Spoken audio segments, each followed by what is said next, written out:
think. I don't know. Oh, I need one of those. Just if you put your hand in.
Good afternoon.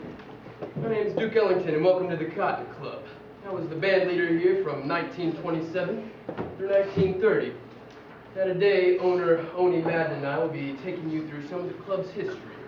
I'll be talking briefly about the musical history of the place. Oni here will be taking the business end. And to start off, to kick things off today, I'd like to play through a piece titled Harlem Nocturne. It was written in 1939 by a man named Earl Hagen, and quickly became a jazz classic, now with over 500 covers, including my own band, the Duke Ellington Orchestra. Today I'm going to switch things up a bit, though, and play through George Stafford's arrangement of the piece. He told me he wanted me to play it today because it paints a beautiful picture of Harlem at night in its heyday. I hope you enjoy.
I was the owner of this establishment from 1923 to its shutdown in 1940.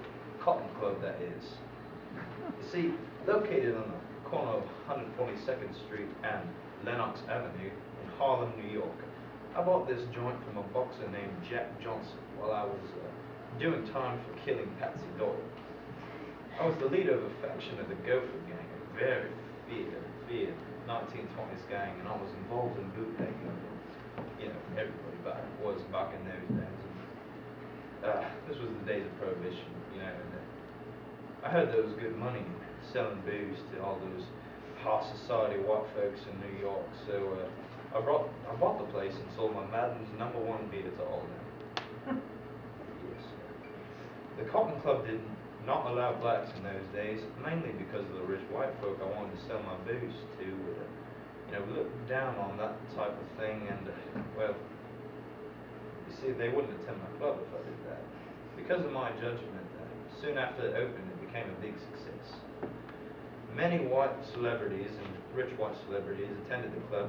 Celebrities such as Jimmy Durante, George Gershwin, Sophie Tucker, Paul Robertson, and Al Jolson, Mae West, many others, including Irving Berlin, Eddie Cantor, Fanny Bryce, even Langston Hughes himself.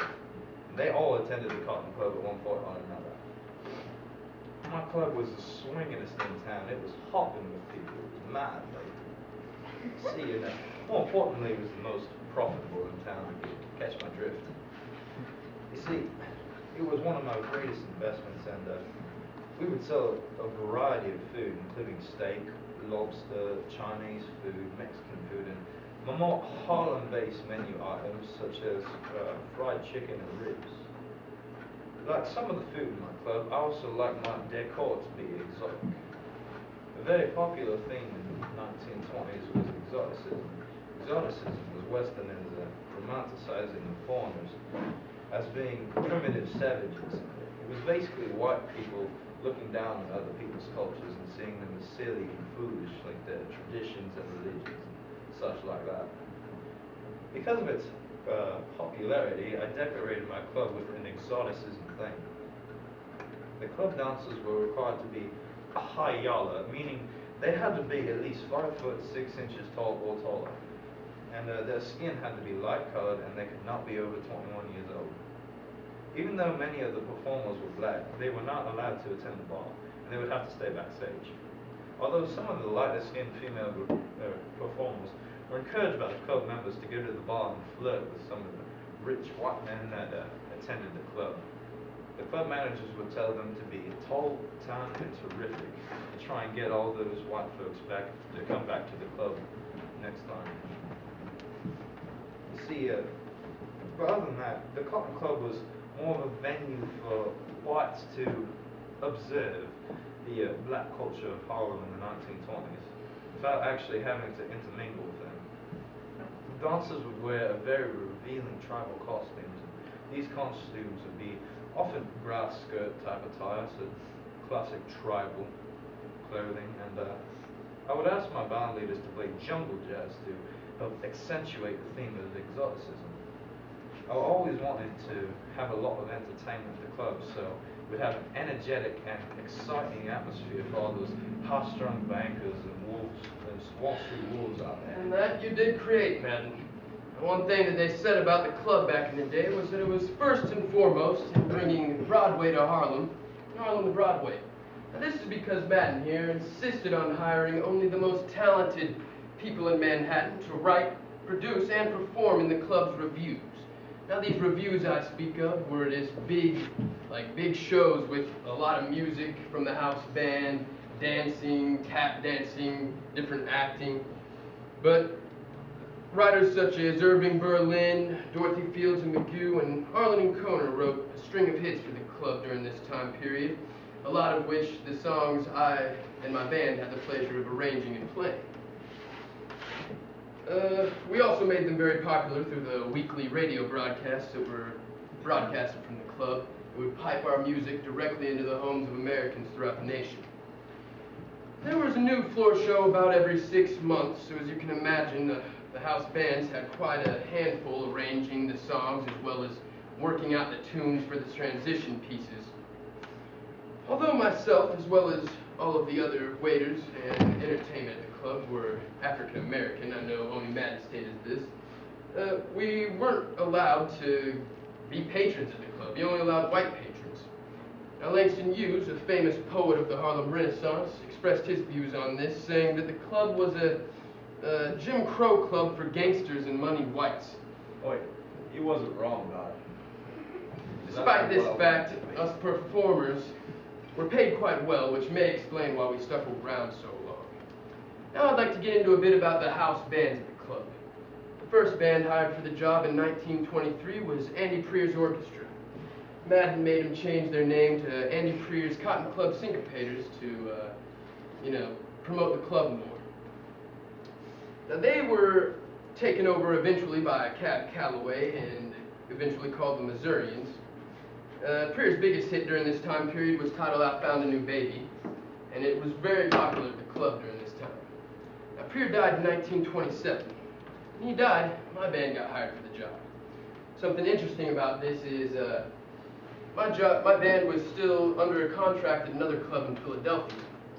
Madden here having ties with the Chicago mob sent some of his boys to handle it. Needless to say, I got out of the contract, started working at the club on December 4th, 1927. Madden's first choice for the band was King Oliver's band, but Oliver refused because he thought that Madden wasn't offering him enough money. Turned out to be his biggest mistake of his career. Now, my job was to provide music for the floor show. I played, and also for the singers, and for the dancing pleasures of the patrons at the club. I played 2 floor shows a night, one at 12 a.m. and one at 2 a.m. Now, I was expected to write this so-called jungle jazz, which Madden spoke of, and I'm actually the one in history who's kind of credited with coming up with it. The way I did was, in my arrangements, I like to utilize a lot of different types of percussion instruments and make the rhythms more of a stereotypical African tribal sound. And this in turn led me to performing some of what would become my biggest hits, including Mood Indigo, Black and Tan Fantasy, and Creole Love Call. See, Madden put a lot of pressure on me to write a lot of songs, so I also recorded over 100 songs during this era. Some of them my original compositions, others written by the Broadway writers. My first day at the club lasted from December 4th, 1927 to June 30th, 1930, although my band would appear there several more times before it closed in 1940.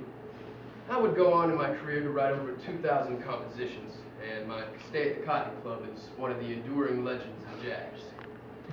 Cab Calloway's band, if you remember me talking about him a bit earlier, was hired next as replacement, and as I said, he took over Andy Preer's Syncopators, changed their name to the Missourians, because they weren't doing so well. Anyway, he quickly turned them into a very popular and swinging band, and in those days he was widely referred to as the Hi-de-Ho Man for his utilization of a style of singing known as scat. Now, scat singing is a style where it uses the voice to try to emulate what, say, a piano solo would or a trumpet solo. Anyways, he became very popular for that, and his band's popularity was highly boosted by the twice-weekly radio shows that I mentioned earlier. Together, Calloway and I helped break the major race barrier that was so common on radio networks back in those days. His most famous song during this time was Minnie the Moocher, and was recorded in 1931.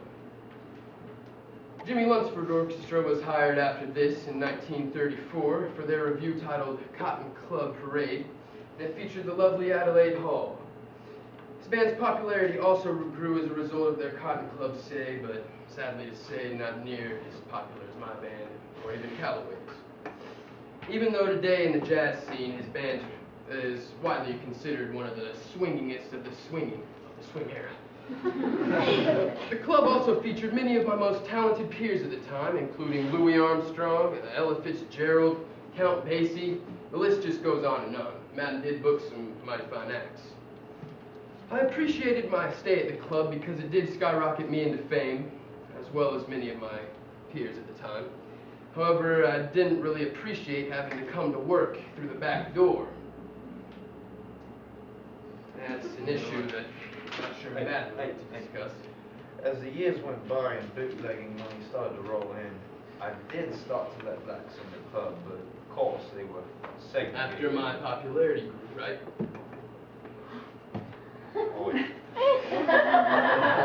Before did the bootlegging money roll in. I was born in London back in the day, and I moved to America to New York when I was only 11 years old. By the time I was 17, my gang had nicknamed me the Killer. By the time I was 18, I was head of the New York faction of the Gopher gang. The Cotton Club became one of my most profitable investments, and because of the risk associated with my product, I could sell it for outrageous prices and make a great profit. At the Cotton Club, a bottle of champagne costs about $30, and a fifth of Scotch went for 18. Beer was less expensive, but still quite costly.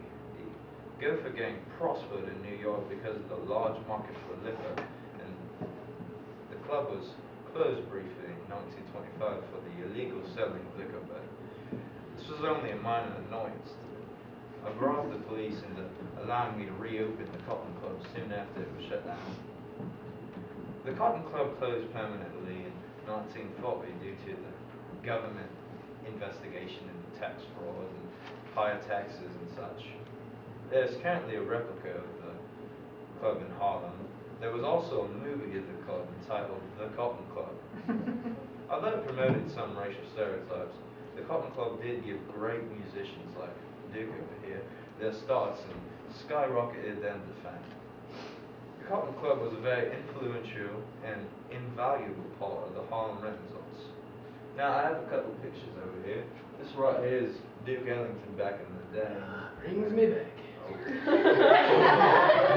Kelly, you mind clicking over there on that one on the right, that tab on the right there? Yes, please. Good. There's me right there, stunner. Quite handsome, in fact. Now, over on the very left there, that very left tab, there's a little video I'd like to show you. It's got some good good visuals of the club back in the day in its heyday. So, if you would please watch.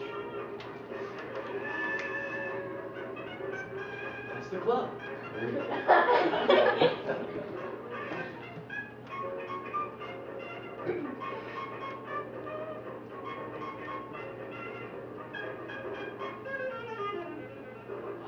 Beautiful dance. Really gets you going, doesn't it?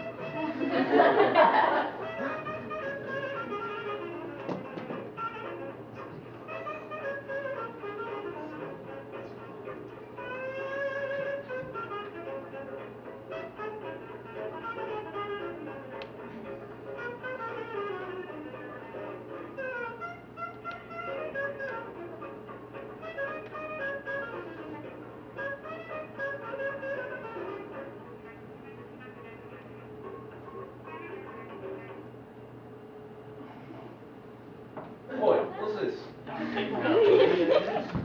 You see, the lights are coming up. There we are.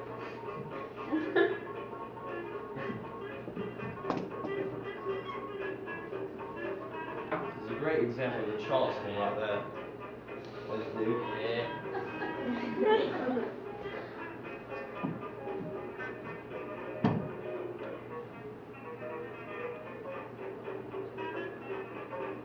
Here's a good example of the exoticism associated with the Cotton Club and some of its more racist-ish implications.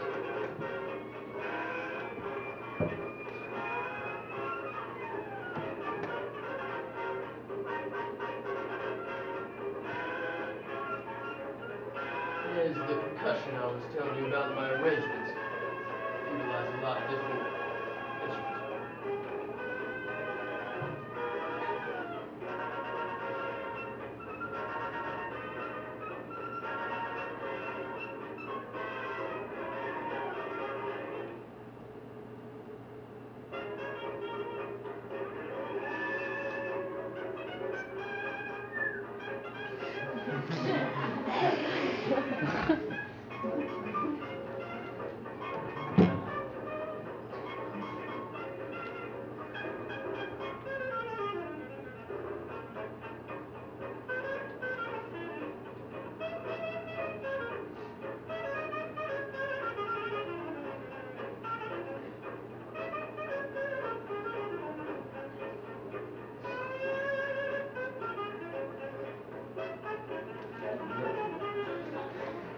that one's for you right there.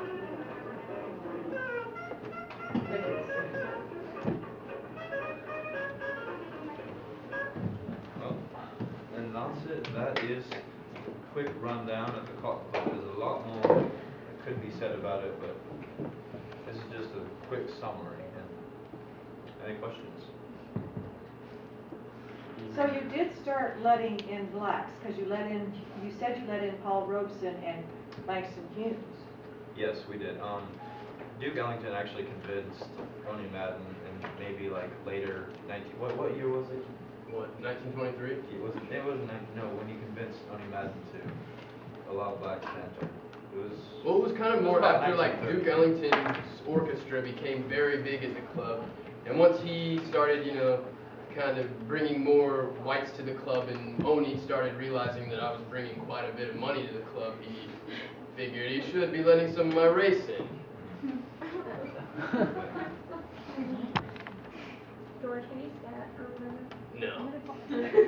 Oh yeah, I forgot. I was gonna say like I would do that, but I'm a guest. Do you have any more music?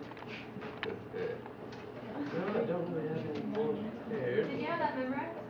Oh yeah, I just have been. I've listened to Harlem Nocturne a few times, so I arranged it from all the different ones I've listened to.